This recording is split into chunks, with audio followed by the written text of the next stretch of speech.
ನಾನು ಅನ್ನೋದು ಒಂದು ಬಂತು ಅಂದ್ರೆ ಮಾಡಿದ ಎಲ್ಲ ಕರ್ಮಗಳಿಗೂ ಕೂಡ 0 ಫಲ ಬರುತ್ತೆ. ಭಗವಂತನ ನೆನಪಿನೊಂದಿಗೆ ಮಾಡಿದ ಕರ್ಮಕ್ಕೆ ಮಾತ್ರ ಸಂಪೂರ್ಣ ಫಲ ಬರುತ್ತೆ.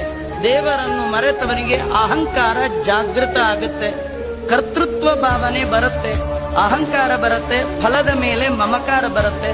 ಕರ್ಮ ಮಾಡುವಾಗ ಫಲದ ಮೇಲಿನ ಮಮಕಾರ, ಕರ್ಮ ಮಾಡುವಾಗ ಕರ್ತೃತ್ವ ಭಾವ, ಇದೆರಡೂ ಬಿಡಬೇಕು. ಎಷ್ಟೋ ಬಾರಿ ದೇವರ ಹತ್ತಿರದಲ್ಲಿ ಇರುವವರಿಗೆ ಬಾರದ ಭಕ್ತಿ ಹೊರಗಿನಿಂದ ಕೈ ಮುಗಿಯೋರ್ಗೆ ಬಂದಿರತ್ತೆ. ಎಷ್ಟೋ ಬಾರಿ ಪುರಾಣ ಹೇಳೋರಲ್ಲಿ ಏನೂ ವಿಕಾರವೇ ಆಗಲ್ಲ, ಕೇಳೋರಲ್ಲಿ ಬಾರಿ ವಿಕಾರ ಆಗುತ್ತೆ. ತುಂಬಾ ಜನ ಪ್ರವಚನಾದಿಗಳನ್ನ ಕೇಳಿ ತುಂಬಾ ಅದ್ಭುತವಾದ ಪರಿವರ್ತನೆ ಮಾಡ್ಕೊಳ್ತಾರೆ. ಅದು ಅವ್ರಿಗೆ ಯೋಗ್ಯತಾ ಇದ್ರೆ ಮಾತ್ರ ಪರಿವರ್ತನೆ ಆಗತ್ತೆ. ಕುದಿಯುವ ನೀರಿಗೆ ಬಿದ್ದ ಎಲ್ಲವೂ ಕೂಡ ಅನ್ನ ಆಗಲ್ಲ, ಅಕ್ಕಿ ಮಾತ್ರ ಅನ್ನ ಆಗತ್ತೆ. ಅಕ್ಕಿ ಜೊತೆ ಇದ್ದ ಕಲ್ಲು ಅನ್ನ ಆಗೋದೇ ಇಲ್ಲ.